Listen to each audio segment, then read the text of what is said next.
Hello, everybody. Welcome to another edition of The Good, the Bad and the Rugby. I'm Alex Payne. It's nice to be back with you once again this week. No Hask, he's recharging his relentless batteries. And no Tins, for obvious reasons. And obviously there are lots of other people saying far more eloquent and suitable things than we ever could. But just as always, that he knows lots of love and hugs from us. And hopefully from you, those of you who listen and enjoy this show.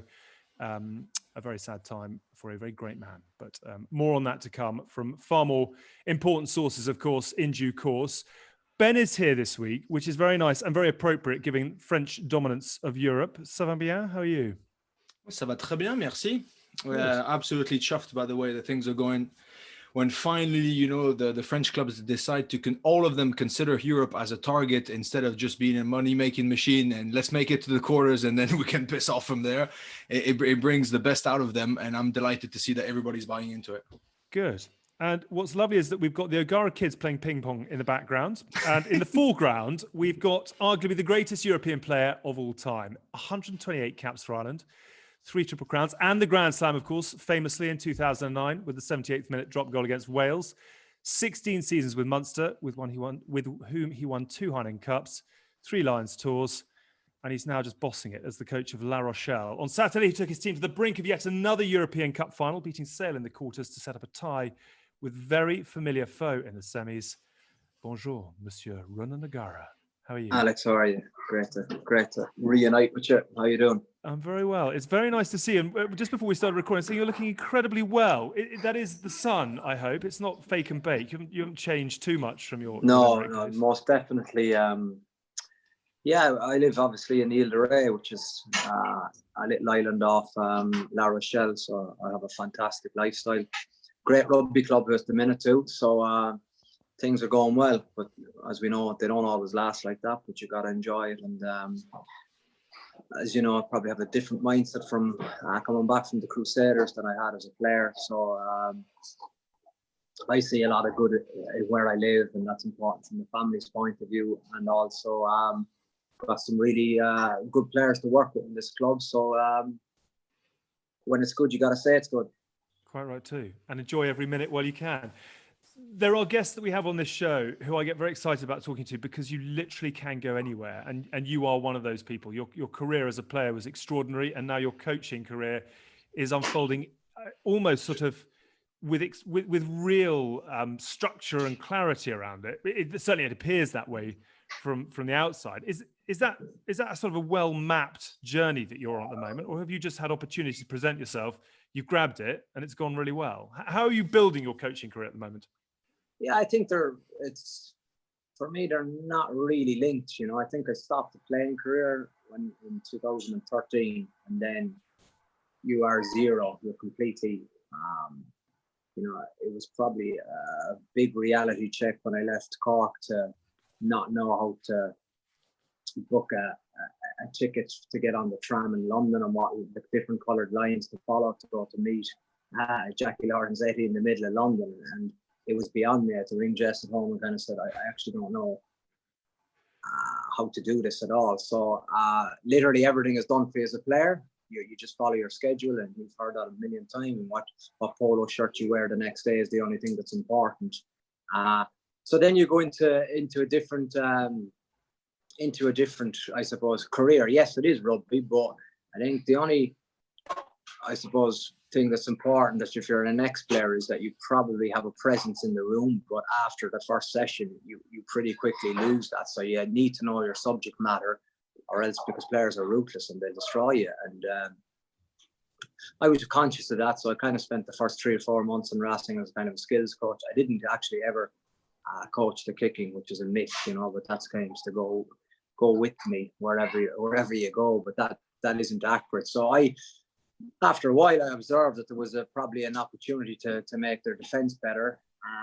And then, as you said, I got that role, and I kind of, before that, I suppose, in the playing days, I had massive learnings of the value of numbers 15 to 23 and then numbers 23 to 35, how important they are in your organisation. And I was top dog in Ireland for a long number of years, and everything was rosy, and it was great. And that was a certain pressure that I handled well at times and I didn't handle well at times. But I suppose I probably had a good standing with them when you kind of come out of the team.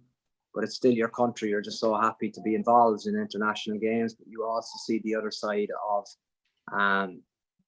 the impact players on the bench and the guys who aren't getting that much love. And then even beyond that, even at test level, you have guys who never really get to sing their national anthem, and they do all the hard work, yet how valued are they? So for me, I put a huge emphasis on trying to get the best out of people. The players come far later down in the chain of what I value. So I find people fascinating. I enjoy people. I enjoy having fun with people, because the most important thing, especially, and Ben will know this better than anyone, the French season isn't like any other season. It's completely different to Super Rugby, for example, because it's double the length, and they give out that you can't have intensity. And you can't have intensity for 11 months of the season. You're only fooling yourself. So you have to be smart about it, but you have to try to create an environment where people look forward to coming into rugby, because the day you start using words like work and a job, I think we've missed the point then. Yeah. Can I jump in, Alex? Because you said that basically it's opportunities that come across. I reckon you're being humble, because it's basically you're sort of your competitor in the inside you that's telling you, if you want to become a good coach, not just a coach, you're going to have to experience the best from within, right? I mean, let's face it, if you go to racing, then you go to Crusaders, you're not picking the average bozo from, the corner of the street, right? You're going to the absolute best and challenging yourself. Is there something inside you that was saying, exactly to your last point about saying the 11-month season in France and stuff, accepting the racing gig? Of course, you didn't go particularly for the skills and you wanted to do it. Was there a sense of, I want to explore the French mentality, actually understand from within what is wrong with those boys? Because they're capable of ups and downs and crazy stuff, and you wanted to learn from within. Is that fair? But it probably took me the 24 months to get to that stage, because I was 35 years of age, retiring, and all I knew was Cork, Munster, Ireland, the Lions. But we all think pretty similar in Ireland, England, Scotland, and Wales, But then France is a complete different mentality altogether. So it took me, when you're retired, for me, the first 12 months is an absolute. My head was in a complete bubble. I was struggling to get over it.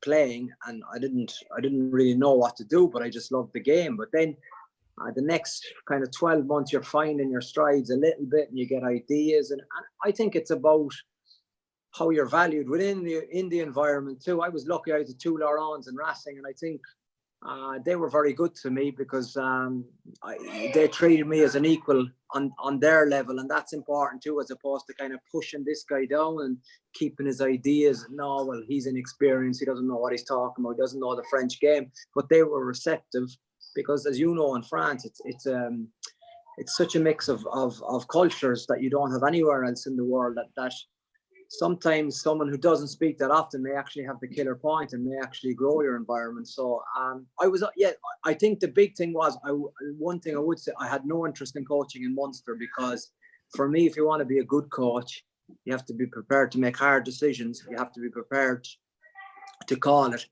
And I'd done 15 years, 16 years there. I didn't want to lose friendships with guys I played and had fantastic memories with, and went to battle with, and had shared so many things with. I just said, okay, if playing day is over, get out. It's done. Your time is up. Be so grateful for what you've had as a player, but now on to the next challenge, which is La Rochelle. Your stock is high anyway, and I think people are fascinated in your coaching journey because of the way that it's mapping out. And yet you did the post-match interview the other day. It was Gloucester, I think, and suddenly you were absolutely everywhere again, and people are championing and excited about you. Have you trademarked KBA in the last 2 weeks or so? Have you got that copyrighted? No, because I was thinking back and laughing, because it's ridiculous how something just holds up. But I've said it a few times in the meetings with the players, but I actually don't think it would be one of our, rocks of performance, or one of the things that we constantly refer to grow our game. We have other things that we need to be good at every week, but I think with the profile of player, and I think Ben alluded to at the start, in French rugby, you have so many good players, but I think hopefully what we're seeing at La Rochelle now is that we've created an environment where they're able to express themselves. Because you mix an Aldrin with a Victor Vito, with a Will Skelton, with a Winnie Antonio, with a Bottia, with a Dylan Lades, with a Brice Doolan, with a Car Barlow. It's good boys to be training, you know? So I think one of the things that I'm fascinated with is in no matter what discipline it is, we don't know our limits.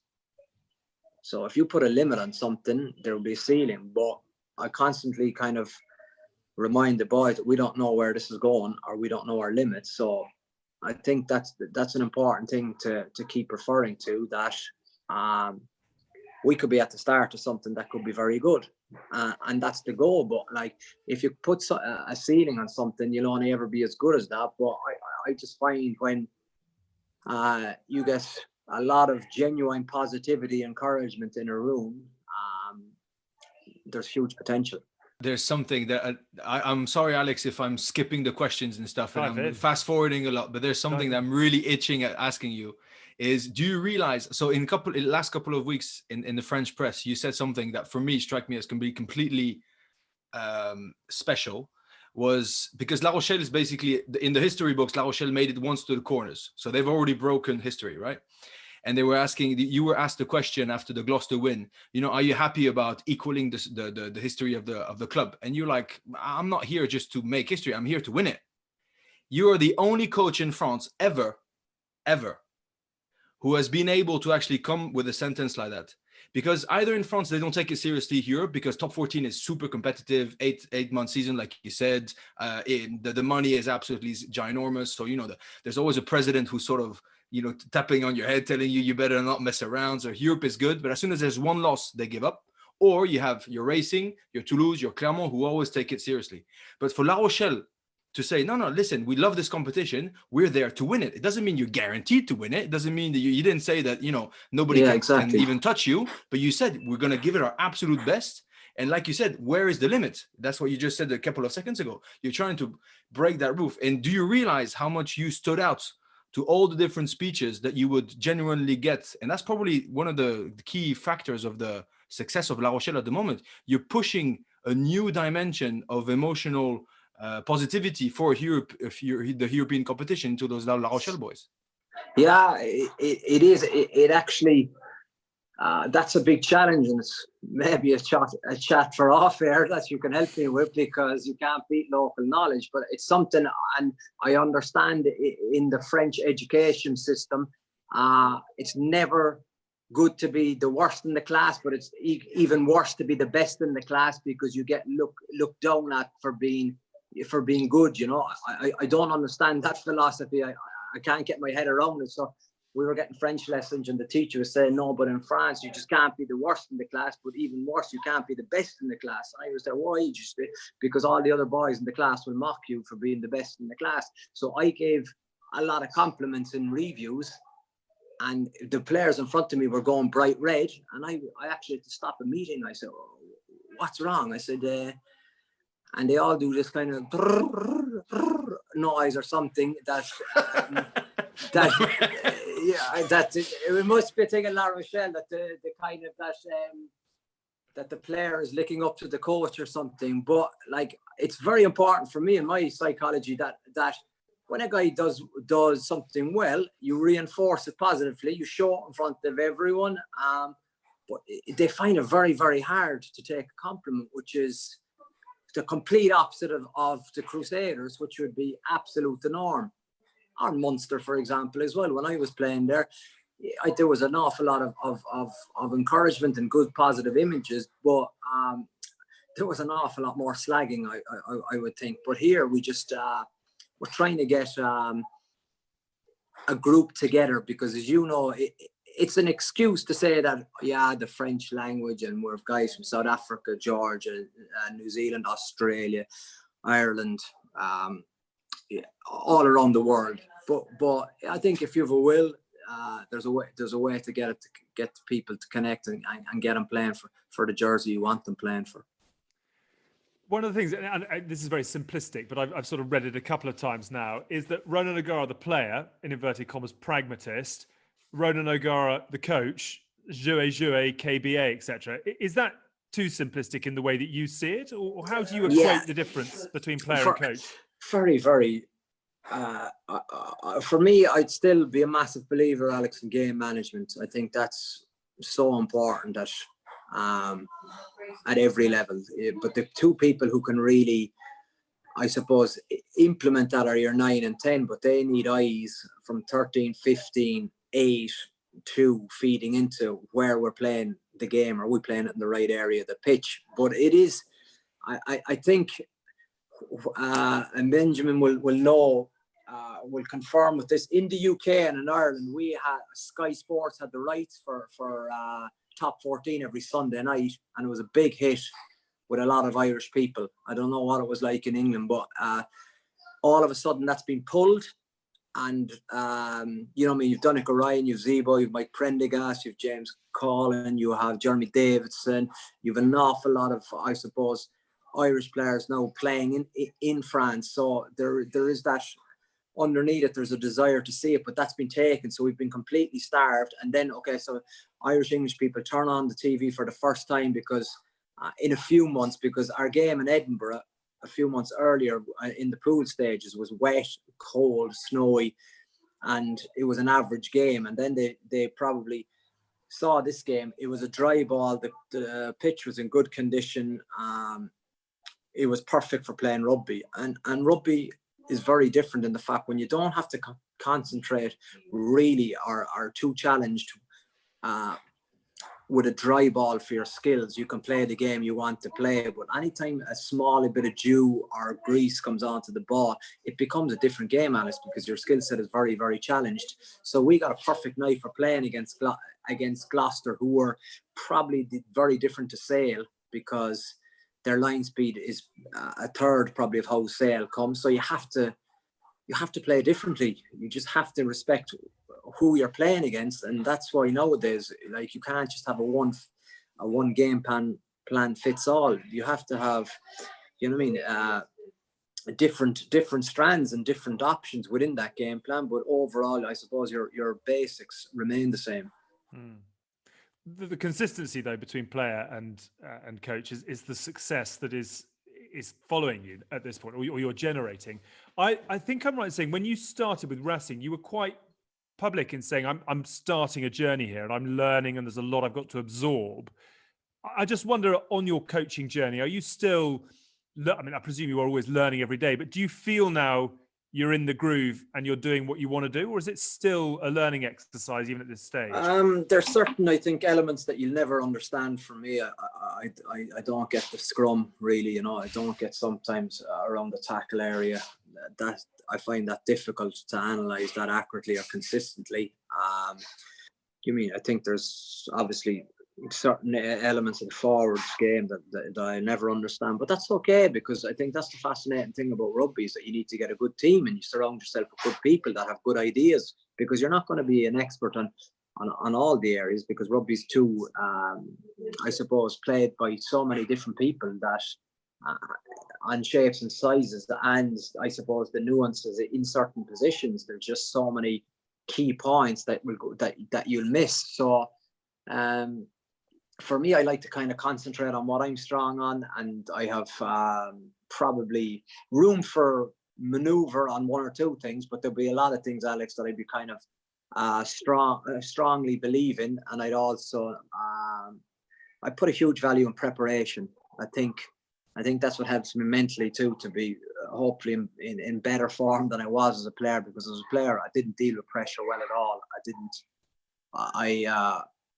I was so overcome with nerves before games, and I put myself under unnecessary pressure, and that's probably to do with mindset as well. While now I feel like irrespective of the performance at the weekend, I can sleep at night because I feel like I've prepared the team as best I can. So that gives you a certain level of, I suppose, comfort to be able to know that you've kind of done your preparation, and that's what you can control.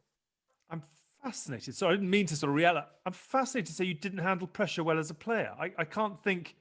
If you're thinking of clutch players of the last 20 years, particularly in European competition and Six Nations, I'm not sure there'd be many who wouldn't want you in their squad in that regard. Yeah, of course. Yeah, Alex, that's the outcome, isn't it? But what fascinates me too is where did the pressure eat away at you, and how did you therefore learn to handle it as well as I would have loved to have maybe met, you know what I mean, someone like a Razor 10, 12 years ago.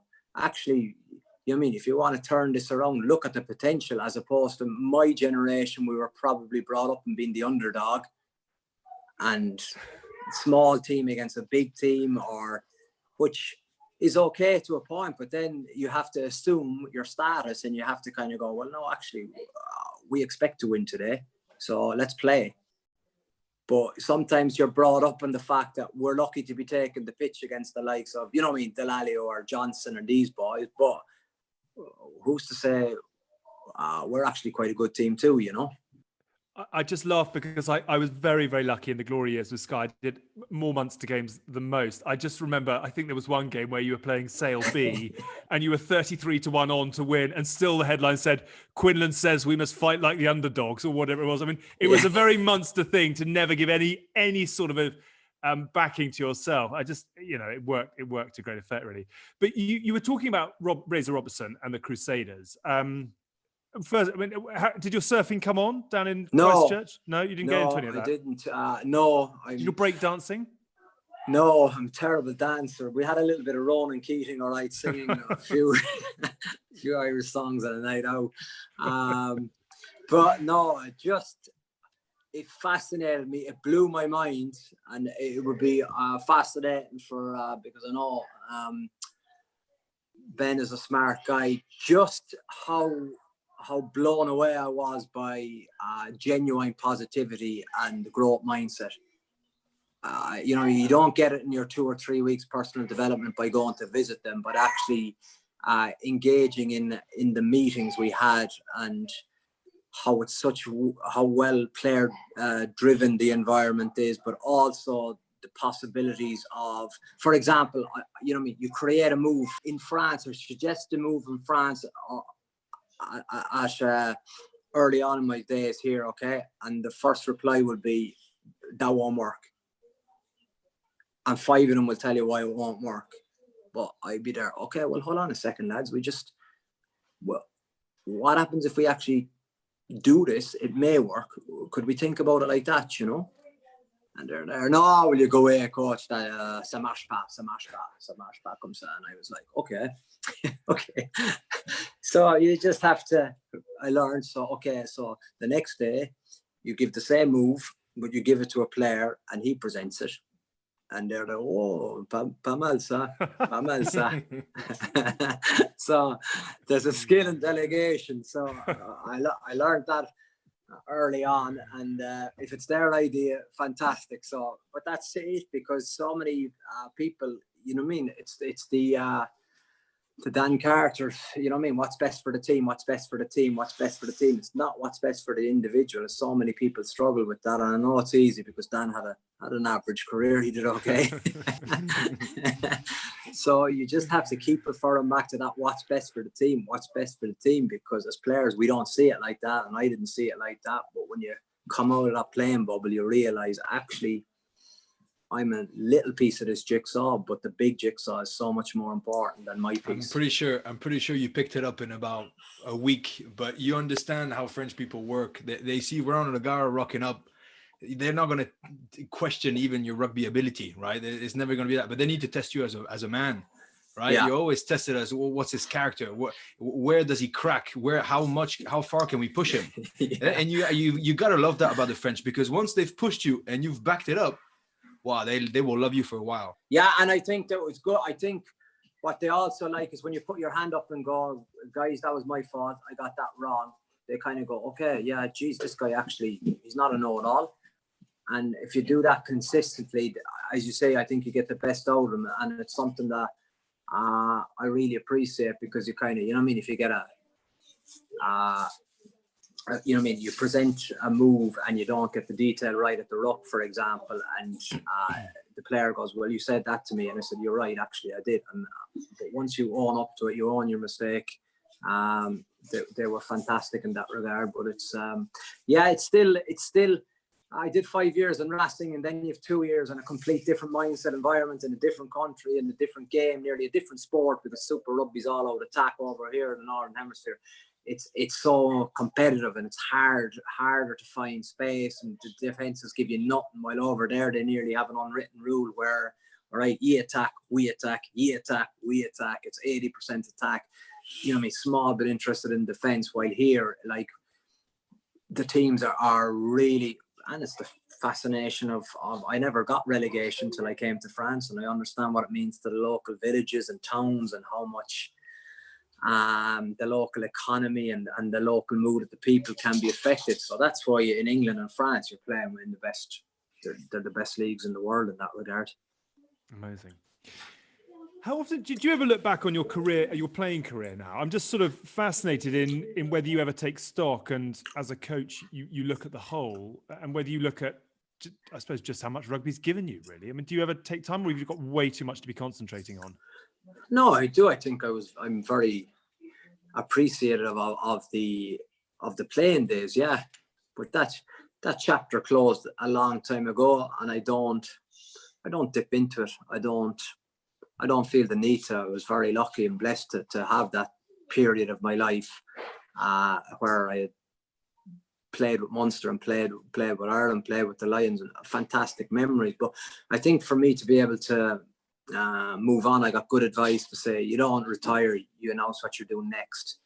And I announced I was going coaching, and then once you get into coaching, you become competitive and you want to be good at that, and it's a ruthless game, in the fact that you need to be on the ball, Alex, and you need to be always I suppose previewing and looking in the mirror and how you can do things better, and that'll never change. So I'd like to think, no, I'm much too young to be looking back. There's a lot to be done in front of me. But on the journey you've been on, can you pick certain, I don't know, teams or people where they've really shaped not only the player that you were, but the coach that you are now? I mean, do you have people in the game who you will forever be hugely indebted to? Yes, of course. Yeah, absolutely. And a lot of people, an awful lot. And I think, as you said, like, I have, in my era, Thomond Park rocked like, I don't know, will it ever rock like that again? And it was very, very special. And those fans went all around the world, and they created a great name for themselves, and they left a great legacy on the game, which still is intact to this day. But everything moves on, and you know what I mean? So do my ambitions and my enjoyment of the game. But yeah, of course, like, you're nothing without people, because I think the older you get, it's kind of more the memories than the medals that you remember. And it's that probably 30 minutes in the dressing room with guys that you played the whole season with, or a whole career with, that you enjoy. And you don't need to be in contact with them really, because it's locked away. And the next time you will see them, that it will be talking about probably the same things. But that's it was a very very, very special time, and I was lucky to play at the time I did, because when you had such characters in Munster that were coming to the end of the amateur era into professional era, and then it just took off.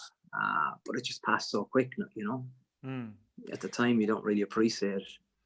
I'm sure Ben will have similar sort of comparisons with his time at Claremont. But I just wonder, you'll have answered this question a million times, but I just wonder, as that Munster era sort of, it gets further in the past, as it were, whether you look back on it now and you identify different elements of it that delivered those extraordinary European occasions. I mean, have people asked you in the past, what was it about Munster? And has your answer changed at all as to what it was that gave you those extraordinary memories? For me at the minute, no, because I didn't play with teammates. I played with guys that I really cared about, and really cared about me, and set me up to succeed. And we weren't the most talented team in the world, that's for certain. But I played in 10 semi-finals of Europe, which is, and I don't have a big head, as you know, which means an awful lot. It means an awful lot because there was obviously offers to go and play in France, but how could you leave Munster? Like, I was the number 10. We talk about loyalty. We talk about caring for the team. We talk about, character, integrity. If you're getting to 10 semi-finals, you can live with that. Obviously, the success rate wasn't good enough when we weren't killers, Alex, but I can live with that. That's okay now. Got 4 to finals, 1-2, lost 2, and obviously lost 6 semi-finals. But it's small margins on those days. But in the global scheme of things, getting to 10 semi-finals in your playing career is something that's good.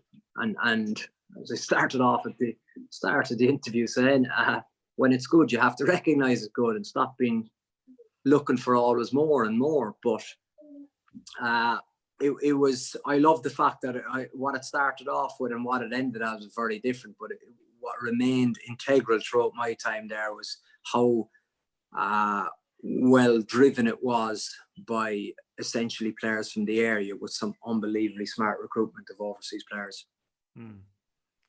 How often do the old band get back together? I mean, how often do you head down to Claw's sin bin and that's gone. Does the lock-in happen? Is it gone? Is it gone? Is it? Yeah, it's no, because it's I've been to Thomond Park only a few times, because the great thing about the other flip side of it too, which is probably a harsh thing, when you're gone, it's over, and you can go back, but you nearly only need to be going back once or twice a year at max, because otherwise you're a hanger-on. Your time is over. Yeah. It's JJ Hanrahan, it's Joey Carberry. These boys now deserve to grow and to have their time in the jersey, and it's their dream, so let them chase it.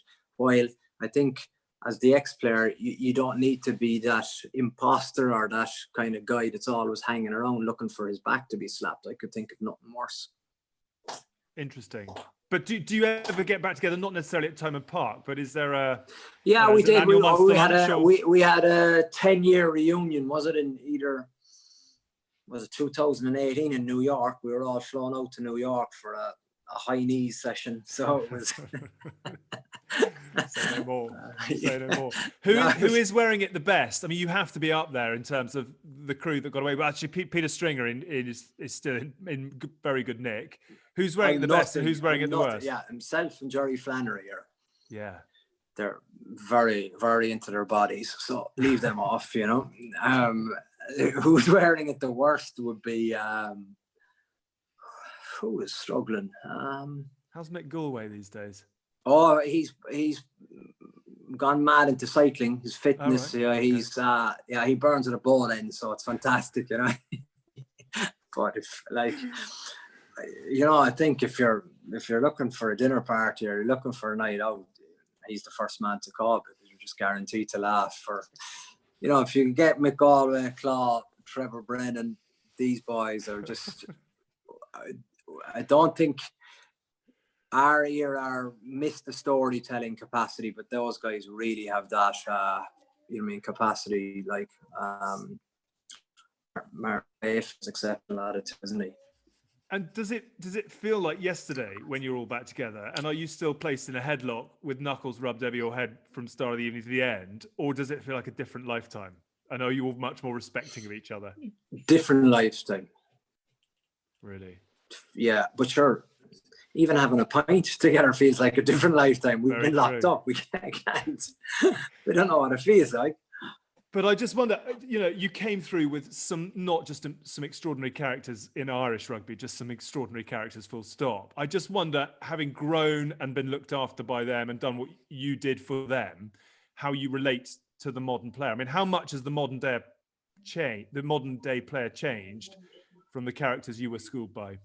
Yeah, extremely different.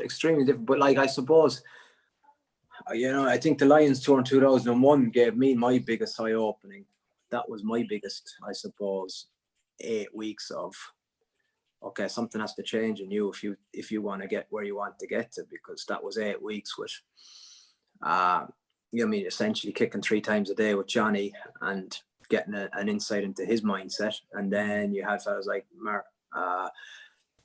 Martin Johnson, Doss, Austin Healy, Richard Hale, back, all the World Cup winners in '03. So that was just accelerated everything for me. And that was a kind of, okay, everything has to change as a result of that tour. And that was great learning for me. But coming back to your question, sorry, Alex, about the players nowadays, but that's not their fault, or they're not to blame in any regard. They are who they are. It's up to me to adapt. So I'm their coach, I'm their teacher, I'm their leader. I set the tone for them. I'm their mentor. So what they do, they're fully entitled to do. I have to get my message across to them. It's a weakness on my behalf if I cannot get my message to them. And the message has to be simple and it has to be effective. And you can't have too many messages because, yes, they have diaries that they keep their notes in, but you're trying to just empower the players that when they're faced with decisions that they're able to act, as opposed to having their brain that's completely cluttered. Yeah. Ben, listening to this, is there any part of you that has any interest in coaching, or are you very much enjoying studying and not? Mate, I would absolutely. So I'm a rugby mad. I would adore to coach 1 day a week, right? Something like that. I would love to be a farmer 3 days a month. You know, Right. but that's Quite it. a portfolio you're building here. No, but it's just coaching for me. The intensity of coaching, the psychological intensity of it is suffocating. What I enjoy about coaching is not the technical side. What I would enjoy about coaching, what I love about rugby is not the technical side. It's just bringing people to perform better together. Right. That's always been my mega kick. That's more leadership, motivation, whatever you call it. And that's why I like the angle, like you're saying, you're almost looking at the human psychology of how can I get my ideas better into those guys. And you have to adapt from Crusaders to racing, to La Rochelle, to Munster, whatever you have to adapt to, because you're talking about human beings. And I think as long as you still consider that rugby is about a bunch of boys who want to go through a wall together, and that will always get you near enough your end target. Then, of course, you have your bits and bobs of technique and tactic and fitness and whatever you name it. Rugby is a physical sport. So as long as I hear that, I love it. It always makes me, at the end of the conversation, I'll be like, shit, maybe I'm missing something. You know, I should go into it. But as soon as I see the faces of those coaches, I mean, I'm sure, listen, you won against Sale at the weekend. You're probably delighted for about 45 minutes. And then an hour later, you're like, oh, next week. Okay, here we go again. And that relentless rhythm of it, for me personally, is suffocating. But obviously the idea is extraordinary. You raise a nice few points there, and that's something I kind of talk to myself. I've kind of made a pact with myself that I've got to enjoy the journey. And because I've seen, as you say, so many coaches stressed out of their heads and basically kind of working extremely long hours, but like, what's their productivity like? How effective is it? Because being in the office from 6 till 6 by a week, I mean, you're talking over 100 hours for 1 week. So it's not sustainable. So I can remember being a young coach and in Racing, I was kind of analysing everything and having all my clips ready and to do it. And then you're going into, you're kind of meet the players for maybe 15, 20 minutes a day on a Monday, if they're after playing at the weekend, and you're going in there tired and probably cranky because you're pissed off at them because they haven't done their review. It's the wrong way of approaching it, I think. You know, you have to go in there, you have to have energy, you have to connect with them, you have to have something to chat about that maybe not related to the game. And then I think that real discussions would probably happen when you have them off guard a little bit and they're kind of feeling at ease and they can trust you, because you know what I mean, well, I'm not coaching 10 years yet, but I think the most important thing is how you manage your energy. That for me is absolutely vital as well. But I think it was good for me to get down to Razor just to see how he does it. You know, it's just a breath of fresh air how he manages himself, and it just comes in absolutely smiling and top of the world. To go back to what you said earlier, because I think it's really interesting about saying in France you can't be bottom of the class, but you can't be top of the class either. And I think that's a spot on point, to be honest. So, you know, the whole noises that you said, I think it's more it's like how do you call that? You know, with those flying birds, whatever. It's like a little bird that will be il roucoule. I don't know how you say that basically, but it's almost somebody's trying to woo you into something, you know. So you're a bit of a kiss ass. Yes, exactly. That's it. Yeah, but that's our mentality. But to be honest, and that's one thing. That's why it made me think when you spoke about the Crusaders. That's one thing that all the extraordinary All Blacks that come over have brought. I was 1 year in cast with Chris Masoi. Chris Masoi, I'm telling you, will scull a bottle of whiskey every Saturday, and that's not the issue. But like you said, the both Laurents, let him do his thing, because on the Sunday he would be the one not asking for a conditioner to tap on his shoulder and to go do his thing. He would go absolutely bully himself into conditioning to almost punish himself to get back absolutely fit. So you could challenge him on discipline, but he would self-inflict the discipline nonstop. He would be the only guy in my career. Julien Bonner is like a legendary player, fantastic bloke, fantastic teammate. Never once did he pull me aside to go to do some tackling drills. Chris Masoi would pull all those guys, let's do some tackling, let's do some jackling, let's do some things. And at first you would look at him, you'd be like, oh, you know, you're almost looking over your shoulder. Somebody's going to call me a kiss ass, right? But they brought that mentality about saying, no, listen, let's actually improve together. Let's make it fun. You go into and Johnny Wilkinson was the first to break those barriers about saying it's actually pretty cool to train. It's actually, but you guys have got to understand that when you come to France, you've got to prove this to players. You will be better. It's in your interest. I'm not asking you to do it, but when it's self-inflicted, when it comes from within, that's why it really resonated with me when you said how much player-led Crusaders are. That is the source of their success. It is player-led. It comes from within. The motivation is already there. That drive is already intuitive. And I think that's absolutely fascinating. If you manage to make that click with the passion and the heart of the French, it's golden. Yeah. Yeah, that's the plan.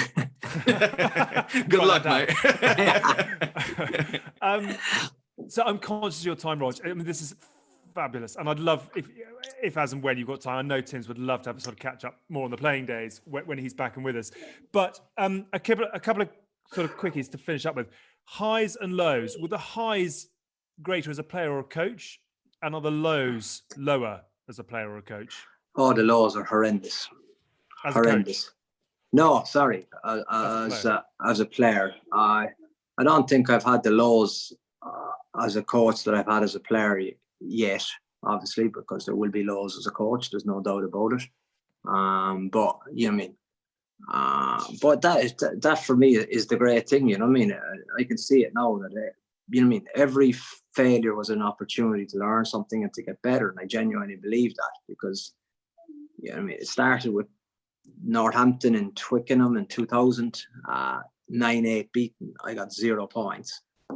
So, you know what I mean, we're talking for the last 30 minutes about the amount of legends I play with, but the amount of legends that didn't get a medal thanks to me on that day, that hits you hard. That's tough. How do you work through that?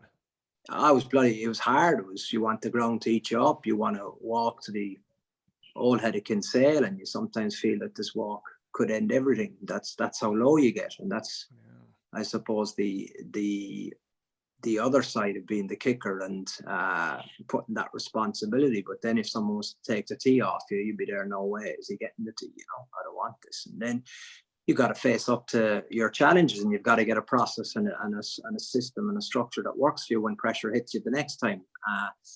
But, you know, you look at 09 and the Lions, that was horrendous.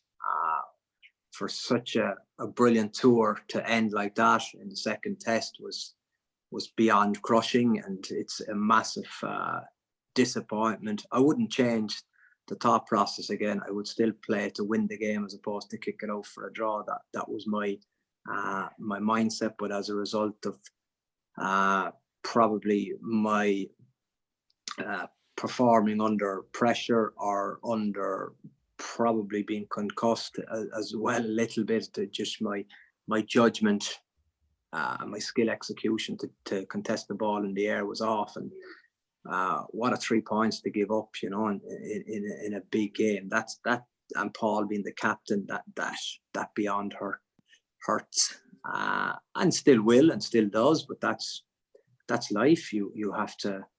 I think anyone who was lucky enough to play as long as I did with the I suppose the wins I had, they're always our lows. They'll always be lows, because if it was easy, everyone would be doing it. But you do remember the lows, but they kind of fuel you for the big days that make you enjoy the dressing room with people that you care about. But from a coaching point of view, the biggest high, and it was amazing, was in the new camp when we won a top 14 with Barcelona in Barcelona's home ground against Toulon with a red card after 19 minutes.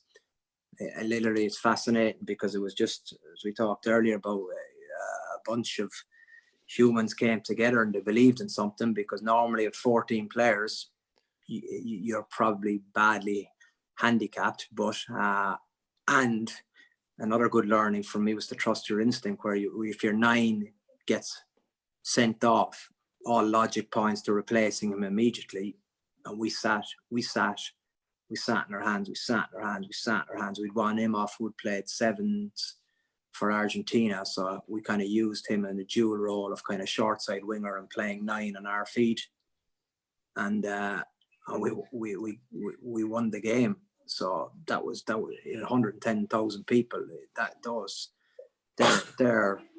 a special night. And you go to the Crusaders, obviously.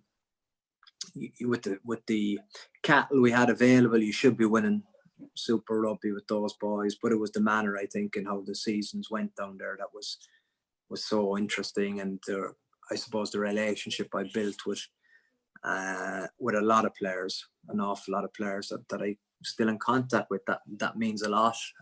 But the lows, are horrendous, but you try to remind yourself that it is sport at the end of the day. But if you care a lot about the sport you love, it hurts. I can only imagine. I imagine it's a fairly sizable safe, but hypothetically, the safe at the O'Gara household is closing. The key is inside it, and you've got 0.5 of a second to grab the 06 medal from what was the Heineken Cup, the 08 medal, or the 09 Grand Slam medal. One and one only. One and one only. I tell you straight out, Alex, is playing for your country for the first time. You don't think it's going to happen. Yeah. That's all you ever want to do as a young boy. You were never going to get there? I mean, because you were a superstar sports, kid as a sportsman, and there was a lot of hype and excitement. And did you genuinely never think you were going to get there? Or did you? Were you one of those that always believed you would? No, but you. It's easy look back and with hindsight now, but you got to put yourself into those. You know what I mean? Those early years when you're crippled with doubt and you're crippled with self-belief, and you don't know whether you're good enough. You don't know. Have you got it? There are so many negatives that come through your head, but maybe that's an area that you probably needed to revisit. But that was kind of our upbringing, and the fact that it was a lot of, I suppose, things were pointed out that we weren't very good at. But maybe with a little bit more positivity, it could have happened sooner. But that's ifs and buts. It was. You know what I mean? From whatever age you begin dreaming, that's all you ever wanted to do was play once for Ireland. But then once you taste it, you go, oh, how good is this? Give me more of this. And then, as you know, once you get established in a team, you mean to be taken seriously. You need to be winning things. And that's thankfully what happened. Okay, I'll give you your first Irish cap, but then you've got to grab one medal as well. You get a second bite. Okay. The Grand Slam with Ireland. Really?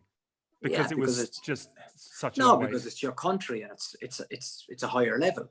Club rugby is European rugby, and you play it with guys that you're closer with and you care probably more with. But there's something special in doing something for your country, because as a sportsman, you want to be tested at the highest possible level. That's as high as it goes, and that's the same with the Lions as well. They're special memories and special tours. So. Yeah, there's no doubt winning a Grand Slam for Ireland was very, very important. And thought process, given what you were saying earlier about pressure, thought process for the drop goal, and how proud were you of the celebration as well? Because it was a sweetly struck drop goal, but there was a lot going on in the celeb. It definitely wasn't Federer cool. It wasn't. Yeah, it wasn't pre-planned, obviously, because it was the first time in 64 years. So well, you've had a lot of time to practice and think about it. Yeah, but that's exactly what experience is. You don't know what you're going to do because you've never been in that situation before. So celebration, was the drop goal was manky, as Paulie called it, and the celebration was just, honestly, you're just so pumped at that stage. You're kind of on to the next job because it's been drilled into you in the week. So it was all about catching the restart and trying to get out of our half. But as you know, thankfully there was a twist, but it wasn't a fatal twist. God, Jesus, Paddy Wallace would never got back in again, would he? Well, yeah, we didn't want it to be Paddy Wallace either because he's such a good guy. He's a good man. I mean, that would have been too much. That would have been brutal. I'm conscious of your time, so some very, very quick fire questions. There's a wonderful story to be told in the Heineken Champions Cup, obviously with you going up against some very familiar foes. One word to describe your relationship, or one word to describe Johnny Sexton when you were both in boots and jock straps. How would you describe him in your playing days? Not competitor. Competitor. As his coach, one word. I wasn't expecting you to say competitor for what was the rivalry. You're being very diplomatic. Huge emphasis on preparation, Johnny has. Good. And then obviously as a rival in the semi-finals? Yeah, I could have killed him once or twice, but he's bigger than me.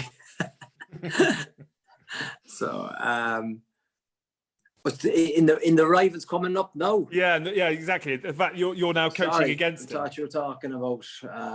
I thought you were going back to Crow Park. To 09, yeah. Okay, so give us one word to this, because didn't he stand over you and? Yeah, he did. Yeah, he did. Yeah. He did. He apologized though. So we all make errors, but I think if you own your mistakes, there's a touch of class about a guy. This semi-final. Yeah. Remember, he's the key man. Yeah, Still. I like it. Your rivalry into friendship, into respect is it's a lovely subplot to both of your careers. That I mean, you've obviously had many a carafe of wine and cold beer about it, but have you quite enjoyed enemies becoming friends? That's a lyric from somewhere, isn't it? It was important. Do you know what I mean? That respect you've now got. It was important because it was very a deep dislike at the start. And I think it's important that hatred is always too strong a word. We were always told never to use the word hatred. So there was a deep dislike at the start. So I think it was important. 0.5 off hatred. I love it. No, it's well off that. Right. I think it was important. I think for me anyway to be able to put aside your differences to work for the greater goal of a team to get the best out of each other. And I think that's exactly what happened in the end, even though probably the introduction I felt was probably too early and he was probably itching to go to get on the team. But I think it was important that we were able to kind of discuss and get on with it and become friends. And then he came over to Racing when I was there, which is fascinating to think that actually happened. And that was a challenging period for him, but I think as a result of that, he's become a better player. Yeah, he's picked up your mantle and taken it on quite perfectly. And in no way relative to that conversation, or maybe it is, but just the final thing I'd love to ask you: who starts at 10 for the British and Irish Lions in the first test against South Africa? I think it'll be Johnny who'll start and finish probably the way he is at the minute. I think he's been a model of consistency. His form definitely dipped for a while. And I think if you had asked me this question probably before the Six Nations, I wouldn't have probably selected him. I would have probably gone Owen Farrell. But I think we haven't seen an Owen Farrell firing like we have in the past, but he's such a quality player. I think it's one of the two of them are well, especially, you know what I mean? The two of them have proven before that for me, they're the two best. And that's because the Lions need to play in a certain way that can't afford a Finn Russell gambler? I'm a massive fan of Finn. I've been in contact with him because we're both in France, and I think he's always trying to get better. So we tic-tac a little bit in the past, and I'd be very good friends with Finn's coach, which would be Mike Prendergast. So there'd be little discussions, but I think I think he finished strongly against in Stade de France when they beat France. But for me, he had the look of a tired player in the Six Nations, and I think he needs strong performance with top four. I think if you want to throw up something different than the last 20 coming off the bench, if you're chasing the game, is hugely attractive. But the flip side of Alex is you can only have one. You can't have kind of a defensive 10 or an attacking 10 on the bench. You can't have both on the bench. So, like, what are you prioritizing? Because Finn Russell has the capacity, yes, to pull out a pass, but with the way South Africans defend, I think the only space will be available would be maybe he can pull out a pass with his foot. He is that good because his attacking kicking game is very good. But I would think in terms of proven competitors in the big time, Johnny and Owen Farrell are substantially ahead. Interesting. Final question. 5, 10, 15 years time, would we ever see a dream team of Rog and Paulie in Irish coaching colours? Of course you could easily. If it's everything. Would that be the possible. dream? No, it's not the dream. No, far from it. No, because, well, Paul is coaching Ireland already. I'm not. I'm doing something different. I am enjoying what I'm doing. So if I didn't, I'd do something else. That's the reality of it. For me to, I think, get the best out of people I work with, I've got to be the one that's enjoying the journey. I've got to be the one setting the tone. I've got to be the one that without saying anything, how I walk to the top of the room with my body language emits either a positive or a negative sentiment to your players. So that, for me, what I do now and for the rest of the season, I control. And then I know next season I'm in La Rochelle, and after that, Alex, I don't know what I'm doing. It's going to be a lot of fun watching. It really is. It's really, really enjoyable watching you do your thing, and the success that you deliver as a player is following. It's nice. The people are very decent and a lot of good people. Yeah, there was an awful lot of positivity after the Gloucester game, which, you know, I mean, I'm human like anyone else, and that's important too, because there are days when it becomes, as Ben said, in the coaching, it can be very lonely and very challenging because you don't have many mates. Yeah. If La Rochelle win the Heineken Champions Cup, you will ... Cry with happiness. That's a good way to celebrate.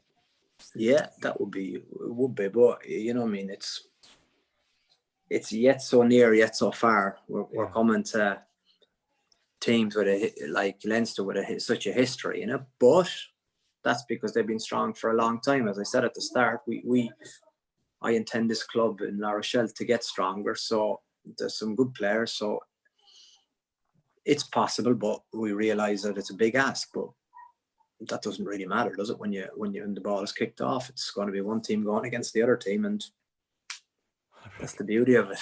I reckon La Rochelle shirt sales, it's not easy to say, will be pretty high in Limerick that weekend, would be my guess. Rog, it's lovely to catch up. We could do, I mean, we haven't spoken NFL, and there are so many other chapters to your story, which we'd love to get into another time. But you've got ping pong and bath time to do, something like that. What's on the to-do list? I hope not bath time anyway.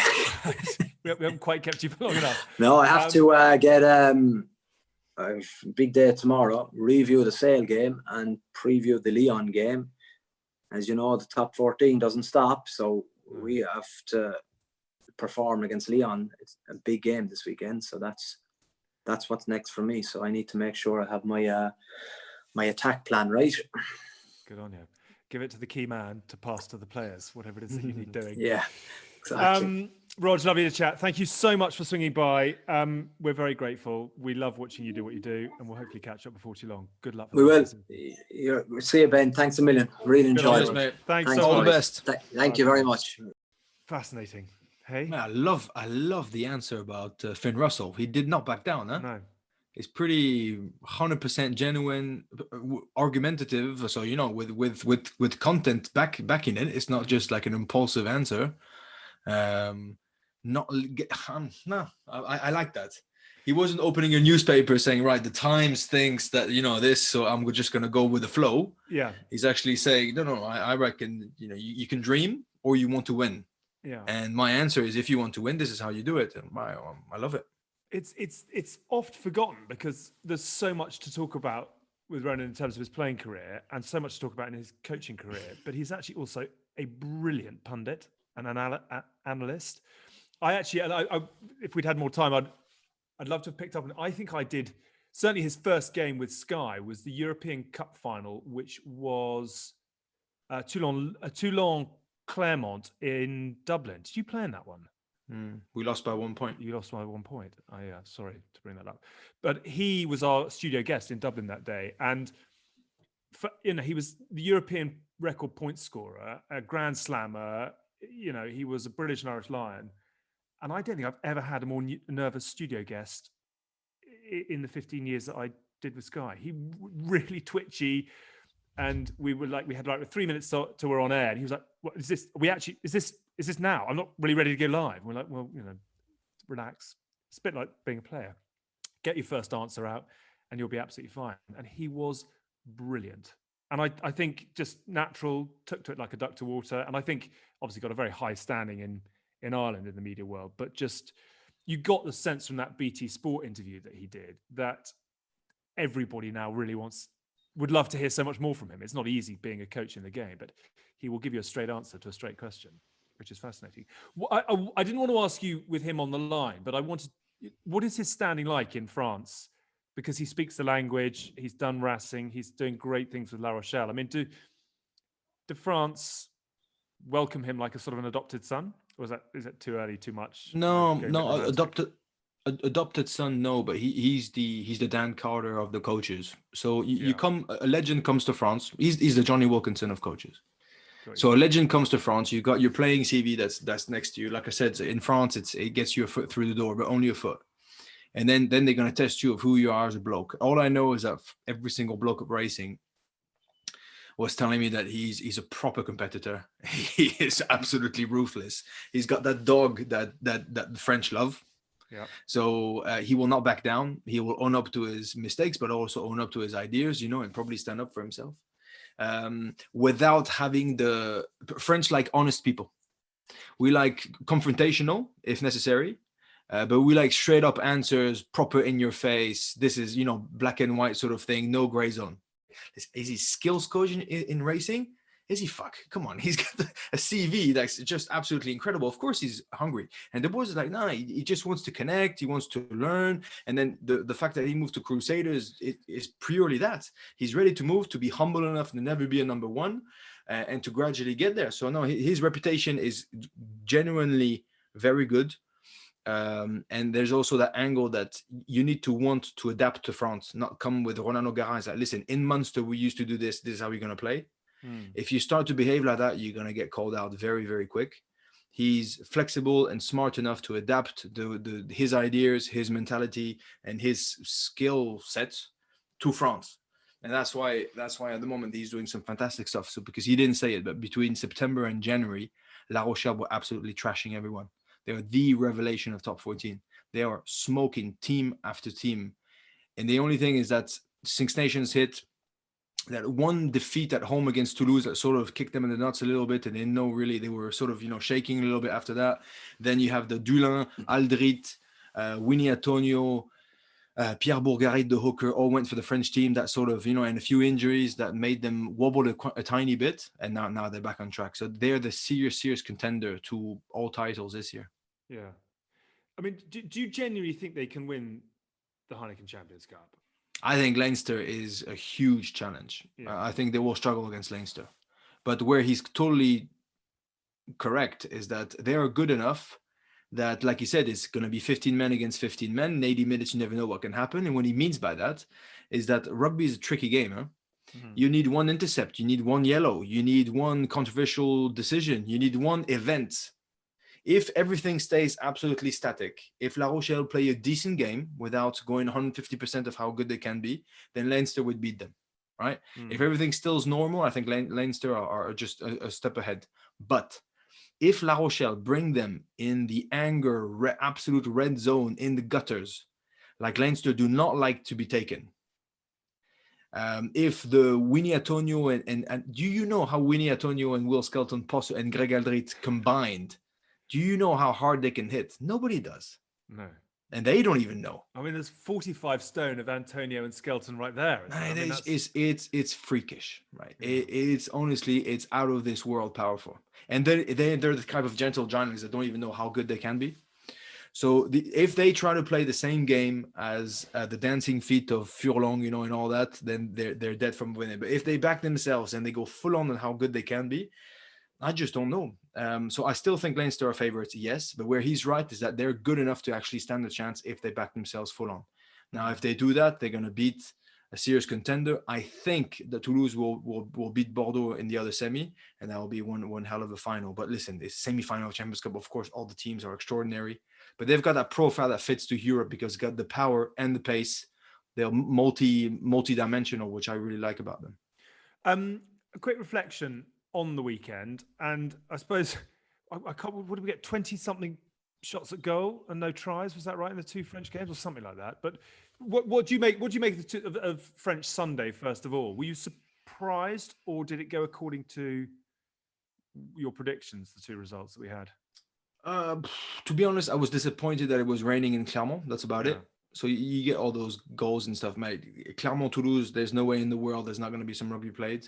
And there still was some rugby played, but it was chucking it down and it made things complicated. Just a bit disappointed because I thought the attitude of the Clermont boys was outstanding. They gave their absolute best, but just lack of discipline. I think 18 penalties in the whole game. You know, you just can't win. And Toulouse, as much as I want to hate them, when they're on, they're on. And when they're keen, they're keen. And when they set their eye on the target, they're very, very complicated to handle.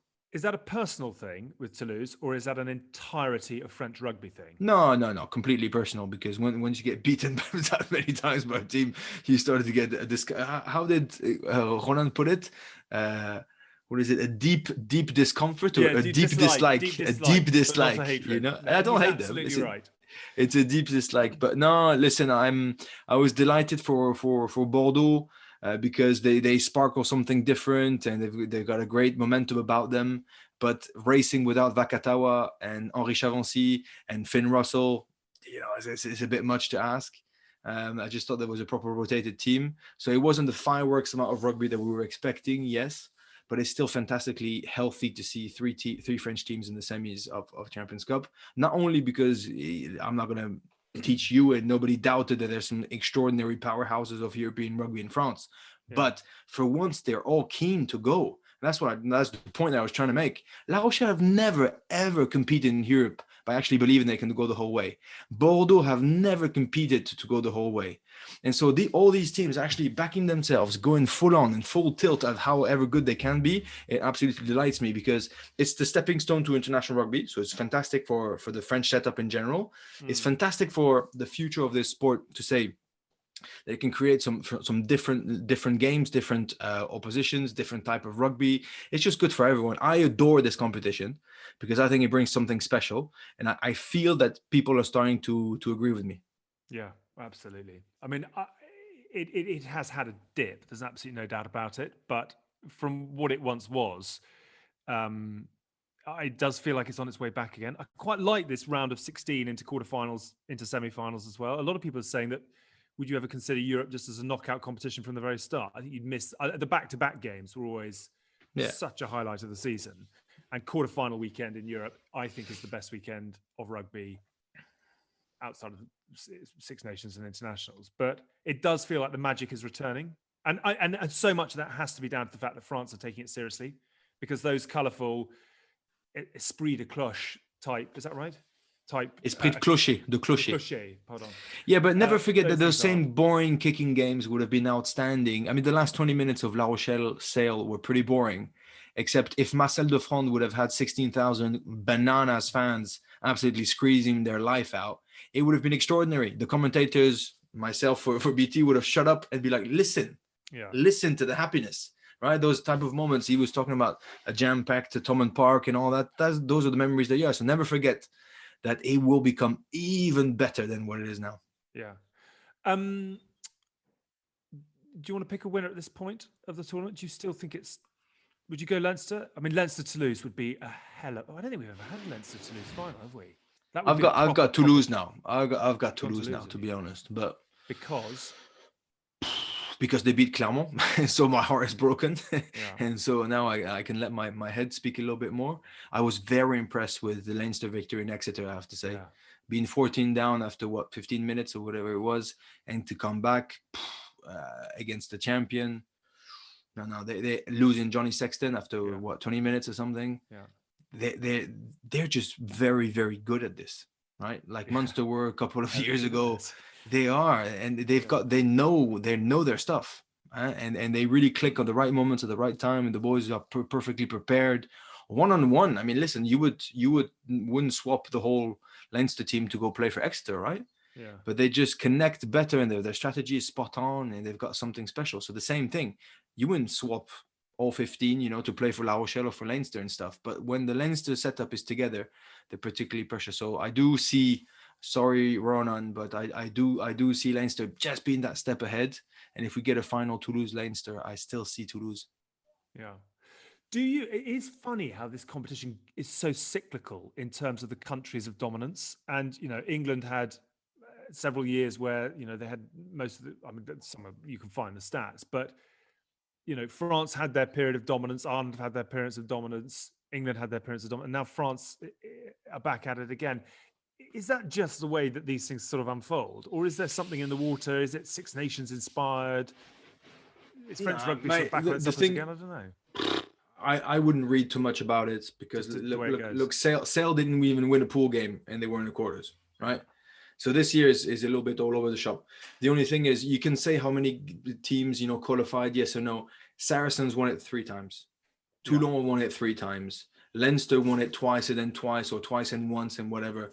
So it's also down to those teams. When they're there to perform, and then it was Munster before and Leicester before, it's not so much the countries are dominating, it's certain provinces or clubs are dominating. And when they're ready, they're ready. Oh, no. What's on the to-do list? Have you got anything exciting happening at the moment? Mate, the pubs are open. And it's snowing in large parts. That's just doesn't that sum up 2021? That is unbelievable. But no. I'm going to actually meet my family right now for a first outdoor dinner, which hasn't been the case for a long time. So it's pretty cool. Oh man, is this the old man who makes you drink a lot of Armagnac? Who was it? Who was it that was? No, that was. He actually said my granddad. It wasn't my granddad. It was my great uncle. Oh, it was your great uncle. It was at my wedding. Geordie Murphy said that. Right. Yes. Let the Armagnac flow. Ben, thank you. Very nice to have you alongside, and very appropriate given how well France are doing and all the French sides are doing in the Heineken Champions Cup at the moment. Just really enjoyable chatting with a guy who's obviously got a very bright future in his coaching career to come, but just has achieved so much in the past already. Good man, Ronan, isn't he? No, he's a legend of a player who had the humility to actually learn his trade, and I've got zero doubt that he's going to be a legendary coach. He already is, and that he's going to create history as he goes. Good. Have you got your T-shirt, by the way? I've got my T-shirt, but I'm particularly pissed off about it because now it just says Butternutter everywhere. I thought it was a joke. I thought you guys, we're gonna crack on about it. It's an actual thing. So yeah, it's a thing. I will be proudly showcasing it very soon. Good. Get it on. And on that note, actually, we just want to remind you that you can purchase the newest range of GBR merch together with the England kit manufacturer Umbro. Don't haskell the Hoff. God's work. Loose Rhino, Butternutter. No pain and no gain, no. And we could get a Rog KBA off the back of this. I think that might be quite popular in certainly Limerick parts of town. Head to umbro.co.uk/a good bad rugby to find the selection. That is it for GBNR this week. Thank you to Ben. Very nice to have you alongside. Thank you to the legend that is Mr. Ronan O'Gara. Best of luck on May the 1st, as we said, against Leinster in the Heineken Champions Cup semi-final. Don't forget about our sister show, The Good, the Scaz, and the Rugby, with Emily Scarrett and Elmer Smith this week, with the England prop, Shauna Brown. It's really, really good listen, that one, if you haven't already. And you can find that where you do your podcasts or your YouTubing. Thank you again for listening and watching. We'll be back next week with another very special guest. We'll see you in 7 days' time. But for now, hit it, Rob Brydon. Bye-bye.